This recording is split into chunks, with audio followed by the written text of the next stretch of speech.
어머니는 제가 잘 간호할게요. 걱정하지 마세요. 쾅쾅쾅. 문을 두드리는 소리에 잠에서 깼습니다. 이사짐센터 직원 2명이 방문 앞에 서 있었어요. 한 명은 서류를 들고 있었고 다른 한 명은 손수레를 끌고 있었습니다. 법원 집행관 명찰을 단 40대 남자가 차갑게 말했어요. 오늘까지 퇴거하셔야 합니다. 58. 약사 면허증을 가진 사람이 월세 50만짜리 원룸에서 쫓겨나고 있었습니다. 35년 동안 모은 돈 10억 원이 10개월 만에 증발했고 지금 손에 남은 건 체크카드에 찍힌 13만 원이 전부였어요. 밖으로 나가자 제 짐이 복도에 나와 있었습니다. 캐리어 하나, 이불 보따리 하나, 박스 2개. 그게 전부였어요. 1년 전만 해도 7억 원짜리 주택에 살았는데 지금은 이게 전부였습니다. 원룸 주인 아줌마가 미안한 듯 말했어요. 선생님 정말 죄송한데 이번 달 월세까지 밀리셔서요. 저희도 장사가. 괜찮아요. 제 잘못이에요. 대답하고 나니 눈물이 났습니다. 참았어요. 울면 안 된다고 생각했습니다. 하지만 눈물은 멈추지 않았고 결국 고개를 숙인 채로 짐을 챙겼어요. 이야기를 시작하기 전에 구독, 좋아요, 알림 설정 부탁드립니다. 여러분의 가정에 행복과 건강 그리고 큰 돈이 들어오는 큰 행운이 들어올 거예요. 안녕하세요. 저는 김정희입니다. 58살이고 서울 강동구에서 35년 동안 약사로 일했습니다. 남편은 13년 전에 위암으로 세상을 떠났고 딸아이는 7년 전에 결혼해서 미국에 살고 있어요. 혼자였지만 외롭지 않았습니다. 약국 일이 있었고 건강했고 돈도 있었으니까요. 1년 전까지만 해도 그랬습니다. 7억 원짜리 주택이 있었고 예금 3억 원이 있었어요. 10억 원이었습니다. 딸아이에게 물려주려고 모은 돈이었어요. 미국에서 애 둘 키우며 힘들게 사는 딸을 생각하면 더 모아야겠다고 생각했습니다. 그런데 지금은요? 13만 원입니다. 도대체 어디서부터 잘못된 걸까요? 10개월 전으로 돌아가 보겠습니다. 2024년 3월이었어요. 어머니가 쓰러지셨습니다. 83살이셨던 어머니는 뇌졸중으로 응급실에 실려갔고 다행히 목숨은 건졌지만 반신마비가 왔습니다. 혼자서는 아무것도 할 수 없는 상태였어요. 요양병원에 모셔야 했습니다. 강동구에 있는 이응이응 요양병원이었어요. 한 달에 250만 원이었습니다. 비쌌지만 어머니를 모실 수 있다면 기꺼이 낼 수 있는 돈이었어요. 입원 수속을 마치고 병실로 갔을 때 그 사람을 처음 봤습니다. 박동철. 49살 남자 간병인이었어요. 키는 178cm 정도였고 체격은 단단해 보였습니다. 얼굴은 까무잡잡했지만 눈빛이 따뜻했어요. 목소리도 낮고 차분했습니다. 어머님 제가 잘 모시겠습니다. 그렇게 인사했어요. 그때는 몰랐습니다. 그 따뜻한 목소리가, 그 부드러운 눈빛이, 그 헌신적인 손길이 전부 계산된 거였다는 걸요. 10개월 후 저는 원룸에서 쫓겨나 짐을 들고 거리에 서 있게 될 줄 몰랐습니다. 그렇게 생각했습니다. 그런데 지금은 손에 13만 원만 쥔 채로 어디로 가야 할지 모르겠습니다. 박동철은 정말 헌신적이었습니다. 아침 7시면 어김없이 병실에 도착했고 밤 9시까지 어머니 곁을 지켰어요. 기저귀를 갈아드리고 식사를 도와드리고 몸을 닦아드리고 물리치료를 시켜드렸습니다. 제가 병원에 가면 언제나 환하게 웃으며 인사했어요. 오셨어요? 어머님 오늘 식사 잘하셨습니다. 그 미소가 참 따뜻했습니다. 일주일이 지나고 2주가 지나면서 동철과 자연스럽게 대화를 나누게 됐어요. 처음엔 어머니 상태에 대한 이야기였지만 점점 사적인 이야기로 번져갔습니다. 동철은 부산 출신이라고 했어요. 원래는 건설 현장에서 일했는데 허리를 다쳐서 간병인으로 전업했다고 했습니다. 결혼은 했었지만 5년 전에 이혼했고 아이는 없다고 했어요. 혼자 사시기 힘드시죠? 동철이 물었습니다. 괜찮아요. 익숙해요. 그렇게 대답했지만 사실 외로웠습니다. 남편이 떠난 지 13년이었고 딸은 미국에 있었어요. 약국 일이 끝나고 집에 돌아가면 텅 빈 거실이 저를 기다렸습니다. 저도 혼자예요. 그래서 정희 씨 마음 알 것 같아요. 동철이 조용히 말했어요. 그 말에 가슴 한쪽이 뜨거워졌습니다. 한 달이 지났습니다. 어머니 상태는 조금씩 좋아지고 있었어요. 동철 덕분이었습니다. 물리치료를 꾸준히 시켜드린 덕에 오른손을 조금씩 움직일 수 있게 됐고 말씀도 천천히 하실 수 있게 됐어요. 동철은 정말 대단했습니다. 다른 간병인들은 시간만 때우는 경우가 많았지만 동철은 달랐어요. 어머니가 조금이라도 불편해하시면 바로 알아챘고 제가 미처 챙기지 못한 부분까지 세심하게 챙겼습니다. 어느 날 병원에 갔더니 동철이 어머니 손을 잡고 말을 걸고 있었어요. 어머님, 오늘 날씨 참 좋죠? 창문 열어드릴까요? 어머니는 고개를 끄덕이셨고 동철은 부드럽게 웃으며 창문을 열었습니다. 따뜻한 봄바람이 병실 안으로 들어왔어요. 그 모습을 보는데 눈물이 났습니다. 13년 전 남편이 위암 말기로 누워 있을 때 이렇게 돌봐줄 사람이 없었어요. 제가 혼자서 간병했고 약국 일도 병행했고 딸아이도 돌봐야 했습니다. 너무 힘들었어요. 그런데 지금 어머니는 이렇게 좋은 분을 만났습니다. 정희 씨 괜찮으세요? 동철이 제 눈물을 보고 다가왔어요. 네, 괜찮아요. 그냥 고마워서요. 뭐가 고마우세요? 제 일인데요. 동철이 웃으며 말했습니다. 그날 저녁 동철과 병원 앞 커피숍에 갔어요. 처음으로 둘이서 차를 마셨습니다. 정희 씨 많이 힘드시죠? 동철이 물었어요. 아니에요. 이 정도는 괜찮아요. 거짓말이었습니다. 힘들었어요. 매일 아침 약국 문을 열고 저녁까지 일하고 병원에 들렀다가 집에 가면 밤 10시였습니다. 집에서는 딸아이와 영상통화를 하고 설거지를 하고 빨래를 돌리고 잠들기 전엔 남편 사진을 보며 하루를 마무리했어요. 혼자라는 게 이렇게 외로운 줄 몰랐습니다. 동철이 제 손을 살짝 잡았어요. 정희 씨 저한테 기대세요. 제가 도와드릴게요. 그 손이 따뜻했습니다. 13년 만에 느껴보는 남자의 체온이었어요. 2달이 지났습니다. 동철과 자주 만났어요. 병원에서 커피숍에서 가끔은 저녁을 먹기도 했습니다. 동철은 제 이야기를 잘 들어줬어요. 남편 이야기, 딸아이 이야기, 약국 이야기까지 뭐든 들어줬습니다. 그리고 적절한 타이밍에 위로의 말을 건넸어요. 많이 힘드셨겠어요. 정말 잘하셨어요. 존경스러워요. 그 말들이 제 마음을 녹였습니다. 어느 날 동철이 물었어요. 정희 씨, 재혼 생각 안 해보셨어요? 갑작스러운 질문이었습니다. 글쎄요. 생각해 본 적 없어요. 왜요? 아직 젊으신데. 58이에요. 젊지 않아요. 아니에요. 정희 씨는 정말 젊어 보여요. 40대 같아요. 동철이 진지하게 말했습니다. 그 말에 가슴이 두근거렸어요. 13년 동안 누구도 저를 여자로 봐주지 않았는데 동철은 달랐습니다. 저는요, 정희 씨 같은 분이랑 다시 시작하고 싶어요. 동철이 조용히 말했어요. 제 얼굴이 뜨거워졌습니다. 심장이 빠르게 뛰었고 손이 떨렸어요. 생각해 볼게요. 그렇게 대답했지만 이미 마음은 기울고 있었습니다. 박동철. 49살 남자 간병인. 그 사람이 저를 다시 여자로 만들어줄 것 같았습니다.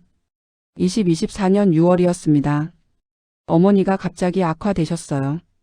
새벽 3시 병원에서 전화가 왔습니다. 급히 달려갔을 때 어머니는 산소호흡기를 쓰고 계셨고 의사 선생님이 심각한 표정으로 말했어요. 보호자분 각오하셔야 할 것 같습니다. 머리가 하얘졌습니다. 어머니 손을 잡았어요. 차가웠습니다. 눈물이 났지만 참았어요. 어머니 앞에서 울면 안 된다고 생각했습니다. 동철이 옆에 있었어요. 정희 씨, 제가 옆에 있을게요. 그 목소리가 위로가 됐습니다. 어머니는 이틀을 버티셨습니다. 동철은 그 이틀 동안 계속 병실에 있었어요. 간병인 일정이 아니었는데도 자리를 지켰습니다. 제가 화장실 갈 때도 잠깐 졸 때도 밥 먹으러 갈 때도 동철이 어머니 곁을 지켰어요. 6월 15일 오후 5시 30분. 어머니가 마지막 숨을 거두셨습니다. 어머니. 손을 꽉 잡았지만 대답이 없었습니다. 체온이 식어가는 손을 놓을 수가 없었어요. 오열했습니다. 13년 전 남편을 잃었을 때도 이렇게 울었습니다. 그때는 딸아이가 옆에 있었지만 지금은 혼자였어요. 딸은 미국에 있었고 비행기 표를 끊어도 이틀은 걸렸습니다. 정희 씨. 동철이 제 어깨를 감싸 안았어요. 괜찮아요. 제가 옆에 있어요. 그 품에 안겨 한참을 울었습니다. 장례식장은 병원 지하 1층에 있었어요. 3일장으로 치렀습니다. 문상객은 많지 않았어요. 어머니가 워낙 오래 누워 계셔서 친구분들도 다들 연세가 많으셨고 오실 수 있는 분이 별로 없었습니다. 동철은 3일 내내 제 곁에 있었어요. 조문객 맞이하고 식사 챙겨주고 빈소 정리하고 모든 걸 도와줬습니다. 제가 아무것도 할 수 없을 때 동철이 다 해줬어요. 딸아이는 이틀째 되는 날 도착했습니다. 울면서 할머니께 저를 올렸고 저를 꽉 안아줬어요. 엄마 괜찮아요? 응, 괜찮아. 거짓말이었습니다. 괜찮지 않았어요. 딸아이는 사흘째 되는 날 다시 미국으로 떠났습니다. 남편 직장 때문에 더 있을 수 없었어요. 공항까지 배웅하고 돌아오는 길에 눈물이 멈추지 않았습니다. 혼자였습니다. 남편도 없고 어머니도 없고 딸도 없었어요. 장례를 치르고 일주일 후였습니다. 집에 혼자 앉아 있는데 동철이 전화했어요. 정희 씨 괜찮으세요? 아니요. 괜찮지 않아요. 솔직하게 대답했습니다. 제가 지금 가도 될까요? 네. 30분 후 동철이 왔어요. 문을 열었을 때 동철이 꽃다발을 들고 서 있었습니다. 많이 힘드시죠? 그 말에 또 눈물이 났어요. 동철이 저를 안아줬습니다. 거실에서 그렇게 한참을 안고 있었어요. 정희 씨 이제 혼자 아니에요. 제가 있잖아요. 동철의 목소리가 귓가에 들렸습니다. 고개를 들었을 때 동철의 얼굴이 가까이 있었어요. 눈이 마주쳤고 심장이 빠르게 뛰었습니다. 동철이 제 입술에 키스했어요. 13년 만이었습니다. 동철이 저를 침실로 데려갔어요. 옷이 벗겨졌고 침대에 누웠습니다. 13년 동안 아무도 저를 만지지 않았어요. 남편이 마지막이었습니다. 남편은 병들기 전부터 그쪽으로는 관심이 없었고 1년에 몇 번 정도였어요. 그런데 동철은 달랐습니다. 적극적이었고 거칠었고 압도적이었어요. 남편과는 완전히 달랐습니다. 남편은 항상 조심스럽고 빨리 끝났지만 동철은 천천히 그리고 오래 계속했어요. 숨이 가빠졌고 몸이 뜨거워졌습니다. 58살 몸이 다시 살아나는 것 같았어요. 1시간이 지나고 2시간이 지났습니다. 동철은 멈추지 않았어요. 정희 씨 괜찮아요? 네, 괜찮아요. 대답했지만 숨이 턱까지 차올랐습니다. 동철의 정력은 상상을 초월했어요. 49살이라고는 믿기지 않았습니다. 20살 청년 같았어요. 그날 밤 3번이나 관계를 가졌습니다. 남편과는 평생 그렇게 해본 적이 없었어요. 다음날 아침 일어났을 때 온몸이 아팠습니다. 하지만 기분이 좋았어요. 다시 여자로 살 수 있겠다는 생각이 들었습니다. 동철이 아침을 만들어줬어요. 계란 프라이와 토스트 커피였습니다. 맛있게 드세요. 동철이 웃으며 말했어요. 밥을 먹으면서 생각했습니다. 이 사람과 함께 살고 싶다고.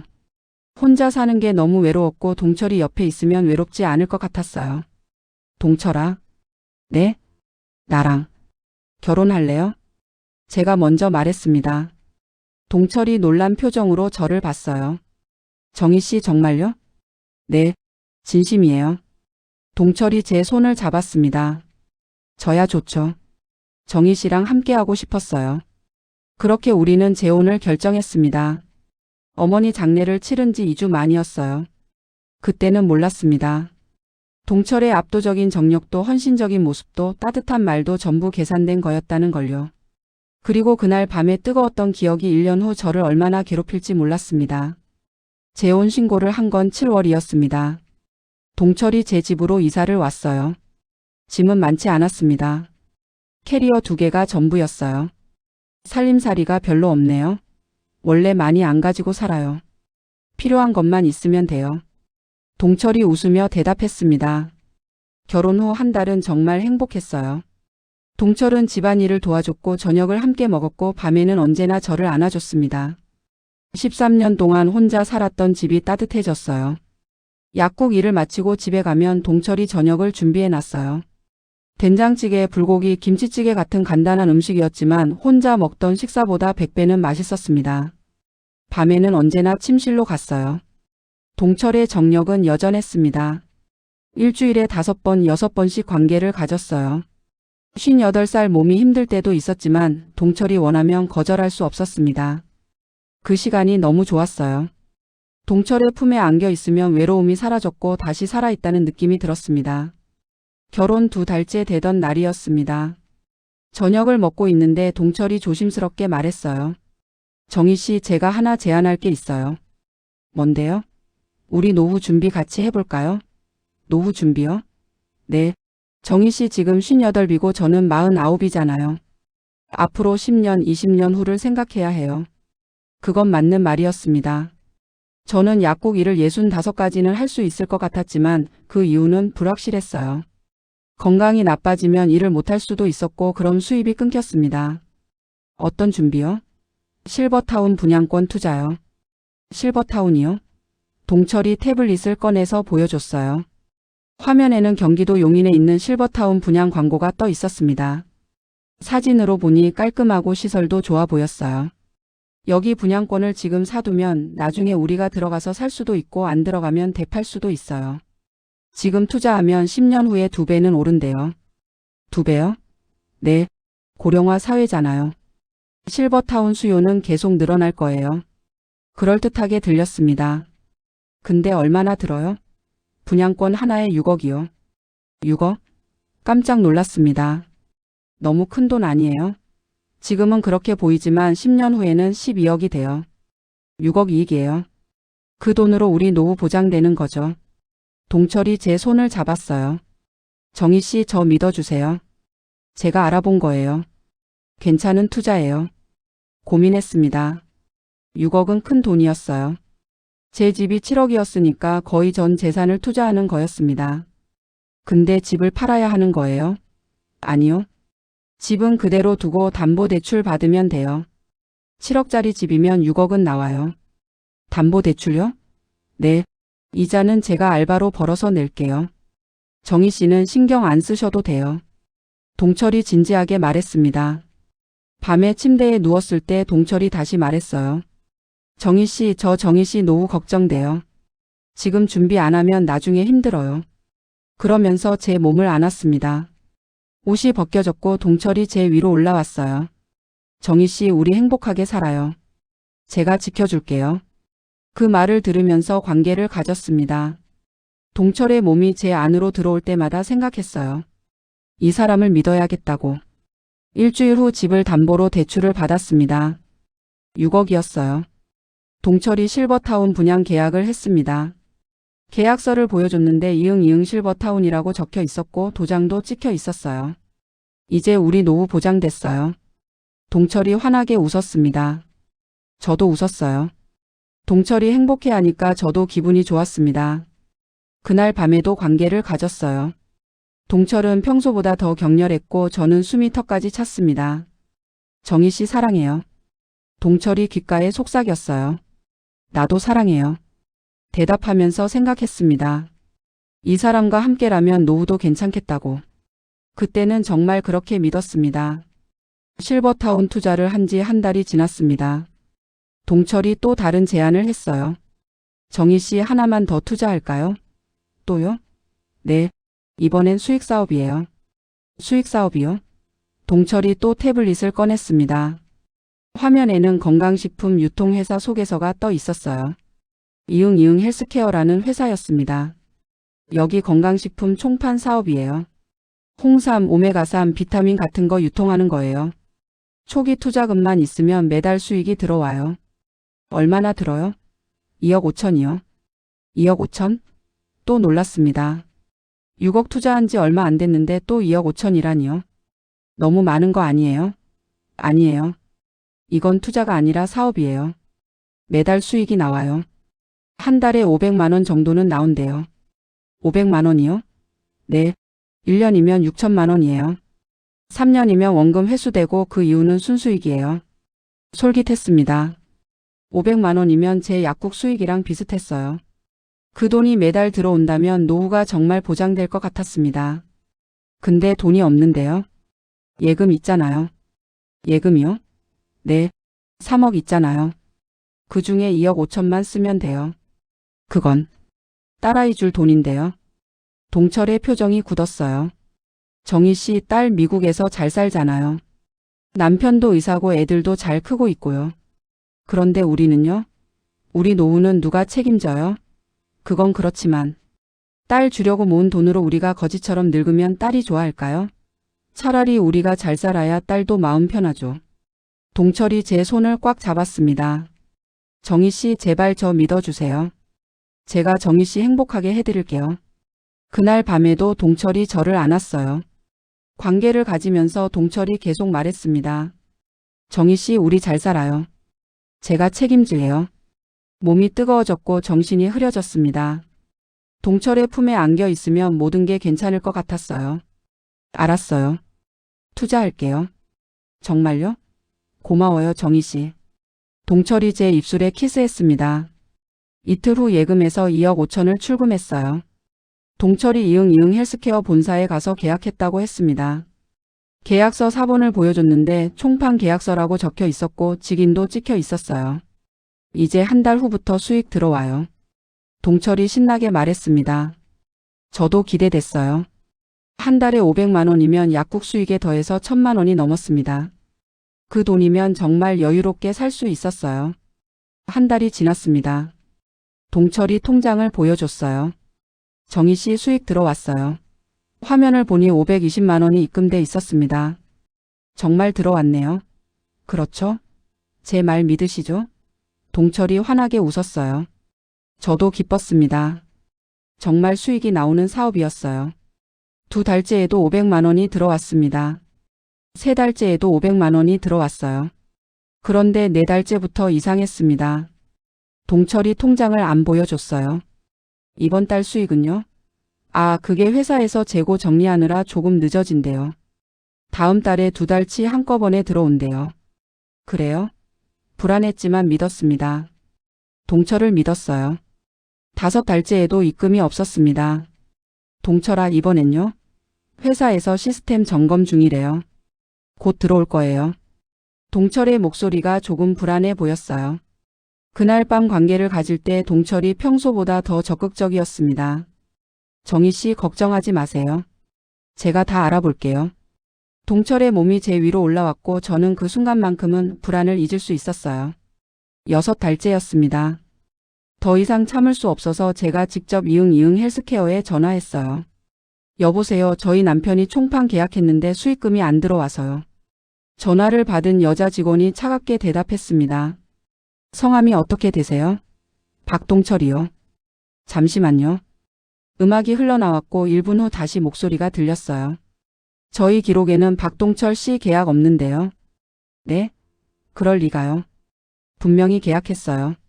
확인해 봤는데 없습니다. 혹시 다른 회사 아니세요? 아니에요. 이응 헬스케어 맞아요. 죄송하지만 저희는 그런 계약 없습니다. 전화가 끊어졌습니다. 손이 떨렸어요. 동철에게 전화했습니다. 동철아, 회사에서 계약 없대요. 뭐라고요? 이응 헬스케어에 전화했는데 박동철 씨 계약 없다고 하던데요. 동철이 당황하는 소리가 들렸어요. 그럴 리가요. 제가 직접 가서 확인해 볼게요. 빨리 확인해 주세요. 전화를 끊었습니다. 가슴이 두근거렸어요. 불안했습니다. 그날 저녁 동철이 집에 왔을 때 물었어요. 어떻게 됐어요? 동철이 난처한 표정을 지었습니다. 그게 담당자가 바뀌어서 기록이 누락됐대요. 다시 정리 중이래요. 정말요? 네.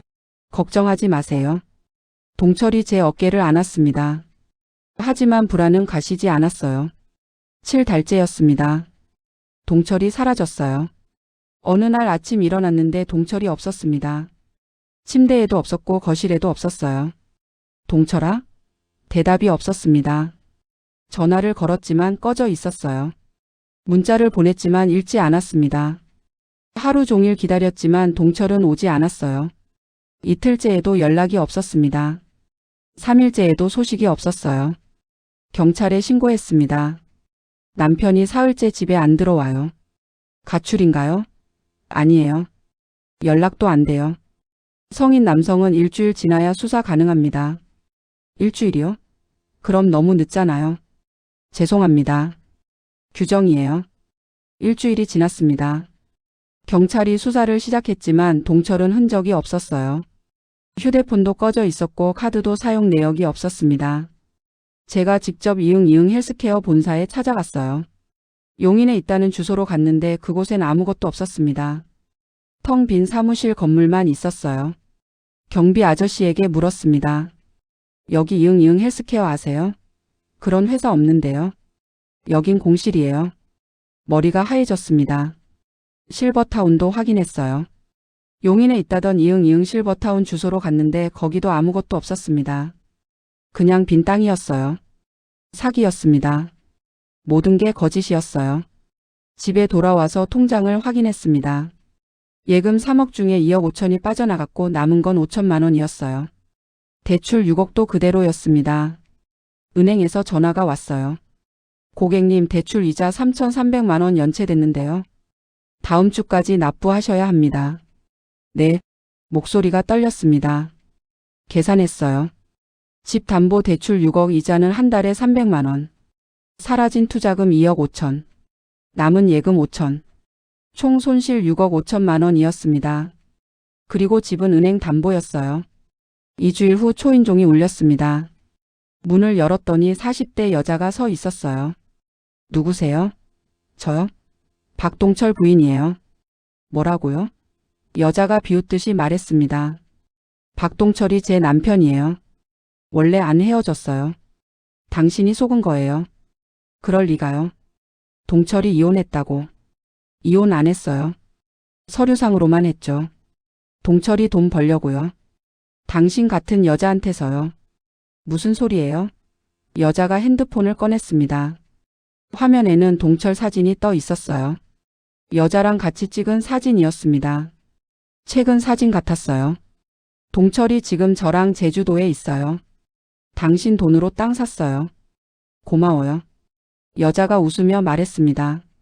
아, 그리고요. 침대에서 당신만 만족했던 거 몰랐어요? 동철이 연기 잘하죠? 직업이 원래 그거예요. 외로운 여자들 꼬셔서 돈 뜯는 거요. 다리에 힘이 풀렸습니다. 주저앉았어요. 여자가 제 앞에 서서 내려다봤습니다.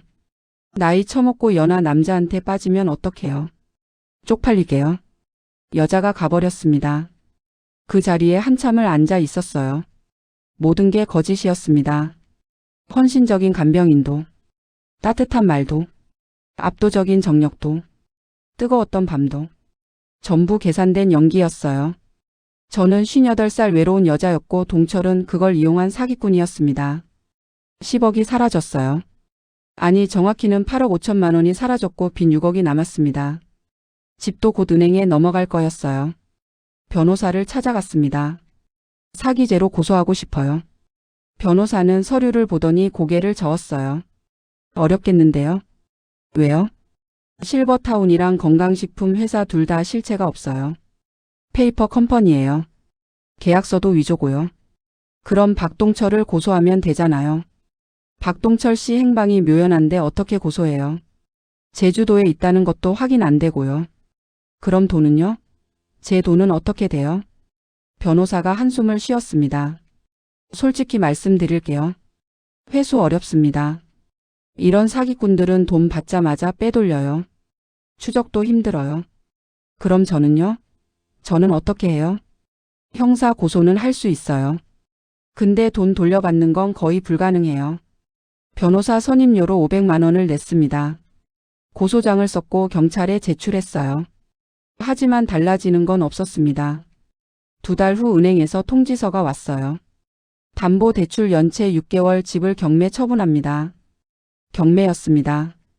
7억짜리 집이 경매로 나갔어요. 6억 대출을 갚고 나면 1억 정도 남을 거였습니다. 하지만 그 1억으로 뭘 할 수 있을까요? 58살에 새로 집을 구하기엔 턱없이 부족했어요. 경매가 진행되는 동안 집을 정리했습니다. 30년 동안 살았던 집이었어요. 남편이랑 신혼살림을 차렸던 집이고 딸을 키웠던 집이고 남편을 떠나보낸 집이었습니다. 그 집을 떠나야 했어요. 짐을 쌌습니다. 필요한 것만 챙겼어요. 옷, 책, 사진 몇 장. 그게 전부였습니다. 나머지는 다 버렸어요. 가구도 가전제품도 추억도 다 버렸습니다. 월세 50만 원짜리 원룸을 구했어요.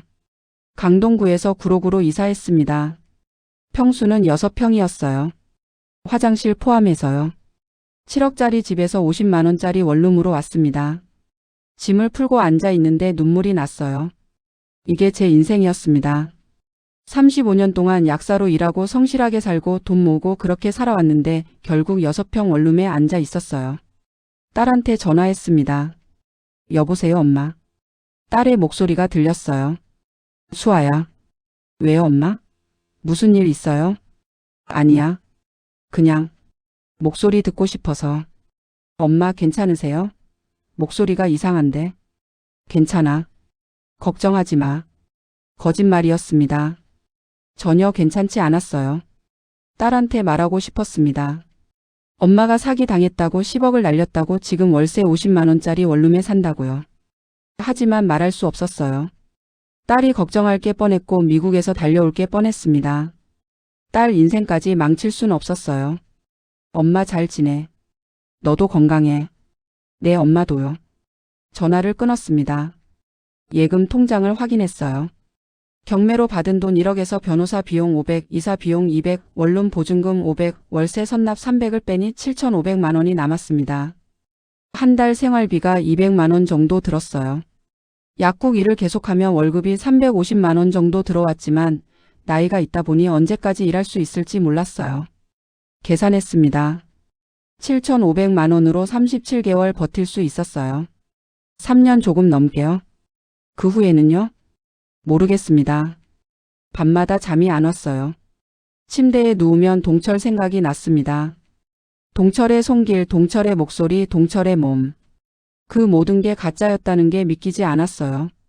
그렇게 뜨겁게 안아줬는데, 그렇게 사랑한다고 했는데 어떻게 전부 연기일 수 있을까요? 58살 여자가 그렇게 쉽게 속았습니다. 외로움이 저를 망쳤어요. 남편 없이 13년을 버텼는데 결국 외로움을 이기지 못했습니다. 다시 여자로 살고 싶었고 누군가의 품에 안기고 싶었어요. 그 욕망이 10억을 날렸습니다. 3개월이 지났습니다. 약국 일을 계속했어요. 다행히 해고되지 않았습니다. 원장님이 사정을 알고 계속 일할 수 있게 해주셨어요. 하지만 58살 약사가 언제까지 일할 수 있을까요? 60이 되면요? 65이 되면요? 불안했습니다. 어느 날 원룸 우편함에 전단지가 꽂혀 있었어요. 요양보호사 자격증 과정 모집. 요양보호사였습니다. 생각해봤어요. 약사 일을 못하게 되면 다른 일을 해야 했어요. 58살 여자가 할 수 있는 일이 많지 않았습니다. 요양보호사라면 할 수 있을 것 같았어요. 등록했습니다. 교육은 40일이었어요. 평일 저녁이랑 주말에 수업을 들었습니다. 이론 수업, 실습 수업, 현장 실습까지 받았어요. 힘들었습니다. 몸도 힘들었고 마음도 힘들었어요. 교육생 중에 제가 제일 나이가 많았습니다. 대부분 40대였고 50대는 저 포함해서 3명뿐이었어요. 젊은 사람들은 몸을 쉽게 움직였지만 저는 힘들었어요. 환자를 옮기는 실습을 할 때 허리가 아팠고 기저귀 가는 실습을 할 때 무릎이 아팠습니다. 그래도 참았어요. 이걸 해야 살 수 있었으니까요. 40일 후 자격증을 땄습니다. 요양보호사 자격증이었어요. 58살에 딴 자격증이었습니다. 일자리를 구했어요. 요양원에 지원했는데 떨어졌습니다. 나이가 많다는 이유였어요. 제가 요양센터에 지원했는데 또 떨어졌습니다. 5군데를 지원했고 5군데 모두 떨어졌어요. 6번째 지원한 곳에서 합격했습니다.